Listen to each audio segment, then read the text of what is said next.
আসসালামু আলাইকুম। Real village cooking চ্যানেলে সবাইকে ওয়েলকাম জানাচ্ছি।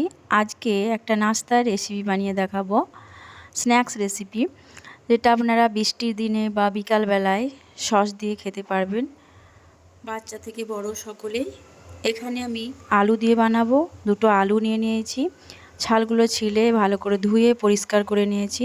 এবার একটা গ্রেটার নিয়ে নেব, এরকম এইভাবে গ্রেট করে নেব।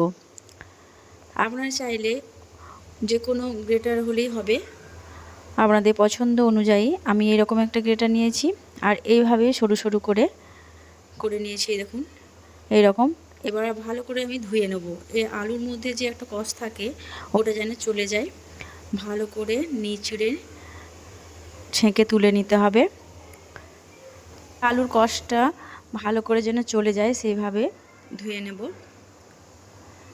এই দেখুন, দু হাত দিয়ে এইভাবে চেপে চেপে তুলে নেব।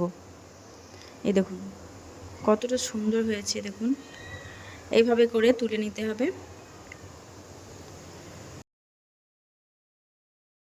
আলুর মধ্যে যে জলটা ছিল এটা আমি এক সাইডে রেখে দেবো। এবার আলুগুলো নিয়ে নিলাম। এর মধ্যে আমি কিছু মশলা অ্যাড করব। প্রথমে আমি একটু কড়াইয়ের মধ্যে দিয়ে একটু নাড়াচাড়া করে নিচ্ছি, হালকা একটু সেদ্ধ করে নিতে হবে। আপনারা চাইলে কাঁচা আলু দিয়েও বানিয়ে নিতে পারেন। আমি সামান্য লবণ দেব, এতে আর কিছু অ্যাড করব না। লবণ দিয়ে কিছুক্ষণ একটু রান্না করে নিতে হবে। এতে করে কি হবে, আলুটা একটু সেদ্ধ হয়ে যাবে আর আমি যে স্ন্যাক্স রেসিপিটা বানাবো সেটা খেতে কিন্তু খুবই ভালো লাগবে। বৃষ্টির দিনে বাড়িতে বাচ্চা থেকে বড় সকলের কিছু না কিছু খেতে ইচ্ছা যায়। বিকাল হোক বা সকাল, বাড়িতে বোরিং হয়ে না থেকে এইভাবে আপনারা স্ন্যাক্স রেসিপি বানাবেন আর বাড়িতে দেখবেন খেতে কিন্তু খুবই ভালো লাগবে। বাচ্চা থেকে বড় সকলের খুবই পছন্দ হবে। এখানে আমার এটা রেডি হয়ে গেছে। আমি একটা পাত্রের মধ্যে নিয়ে নিচ্ছি পুরোটাই। আমি বাড়িতে প্রায় এরকম স্ন্যাক্স রেসিপি বানিয়ে থাকি, বাচ্চারা খেতে খুবই পছন্দ করে। আমি পুরোটাই নিয়ে নিলাম। এর মধ্যে কিছু মশলা অ্যাড করব। প্রথমেই দিয়ে দিচ্ছি এখানে লাল লঙ্কা গুঁড়ো, দিয়ে দিচ্ছি গোলমরিচের গুঁড়ো হাফ চামচের মতো। আমি এখানে লাল লঙ্কা দিয়েছি হাফ চামচ। বাচ্চারা খাবে সেই জন্য আমি ঝালটা একটু এড়িয়ে গেছি। আপনারা চাইলে কাঁচা লঙ্কাও ব্যবহার করতে পারেন। দিয়ে দিলাম চালের আটা 2 টেবিল চামচ, কর্নফ্লাওয়ার দিয়ে দিচ্ছি 1 টেবিল চামচ। লবণ প্রথমে দেওয়া হয়েছে, আপনারা এখানে চেক করে নেবেন লবণটা, টেস্ট অনুযায়ী লবণটা যদি লাগে সেক্ষেত্রে দিতে হবে। আমার এখানে লবণের পরিমাণ ঠিকই আছে। সব কিছুকে ভালোভাবে মিশিয়ে নিচ্ছি। খুব বেশি চাপ দিয়ে মেশানো যাবে না, আলতোভাবে মিশিয়ে নিতে হবে। সব কিছুকে ভালোভাবে আমি এখানে মিশিয়ে নিয়েছি, এই দেখুন আলতোভাবে। এবার এগুলোকে আমি শেপ দিয়ে নেব।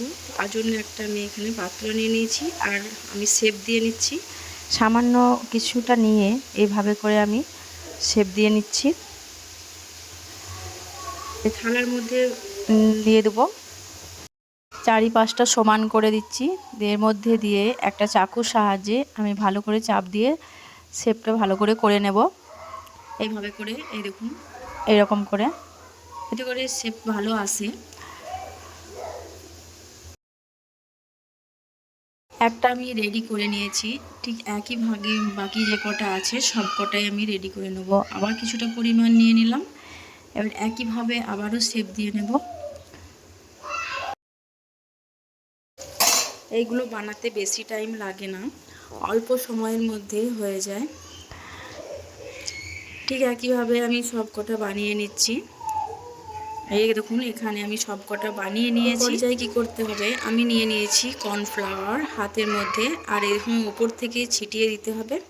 এতে করে একটা মুচমুচে ক্রিস্পি ভাব আসবে আর খেতে কিন্তু খুবই ভালো লাগবে। এবার আমি এগুলো ফ্রাই করে নেব।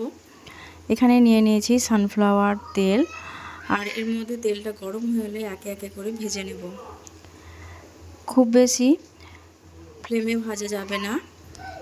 আমি ফ্লেমটা ভালো করে গরম হয়ে যাওয়ার পর আমি লোতে করে দিয়েছি। এতে করে খুব ভালোভাবে ভেতর পর্যন্ত হবে। এই দেখুন এরকম করে হালকা করে কালারটা এসেছে, উল্টে পাল্টে ভালো করে ভেজে নেব। এগুলো প্রায় ভাজা হয়ে এসেছে। কালারটা যখন এরকম চেঞ্জ হয়ে আসবে আর উপর থেকে মুচমুচে ক্রিস্পি ভাব চলে আসবে, ঠিক সেই পর্যায়ে বুঝে নিতে হবে এটা আমার রেডি হয়ে গেছে। এবার তেল ঝরিয়ে আমি তুলে নেব। দেখুন কতটা সুন্দরভাবে ভাজা হয়েছে। আমি তুলে নিচ্ছি আর একইভাবে সব কটা বাকি যে কটা আছে আমি ভেজে নেব। সব কটা ভাজা হয়ে গেলে আমি একটা প্লেটের মধ্যে নিয়ে নেব। এই দেখুন আমি প্লেটের মধ্যে নিয়ে নিয়েছি। আমি অল্প করে বানিয়েছি, আপনারা চাইলে পরিমাণে বেশিও বানিয়ে নিতে পারেন। আর সঙ্গে নিয়ে নিয়েছি টমেটো সস। আপনারা মেয়োনিজ দিয়েও খেতে পারেন, এতে খেতে ভালো লাগবে। বিকেলবেলায় স্ন্যাক্স হিসাবে খেতে বা বৃষ্টির সময় এইভাবে বানাবেন, খুবই ক্রিস্পি এবং মুচমুচে হয়। আর এটা চাট করেও খেতে পারেন, চাট করে খেলেও খেতে খুবই ভালো লাগবে। বন্ধুরা একবার হলেও ট্রাই করে দেখবেন, খুবই সহজ এবং সিম্পল একটা রেসিপি, খুবই মুচমুচে ক্রিস্পি। যদি ভালো লাগে অবশ্যই চ্যানেলটা সাবস্ক্রাইব করে পাশে থাকার অনুরোধ রইল। একটা ভেঙে দেখালাম, এই দেখুন খুবই মুচমুচে হয়েছে। আমি এটা টমেটো সস দিয়ে সার্ভ করছি। আবারও নিত্য নতুন রেসিপি পেতে চ্যানেলটা সাবস্ক্রাইব করতে ভুলবেন না। আর আজকের এই রেসিপি এখানেই শেষ করছি। বাচ্চারা তো সঙ্গে সঙ্গেই পুরো প্লেটটাকে হাফিস করে দিয়েছে, এত টেস্টি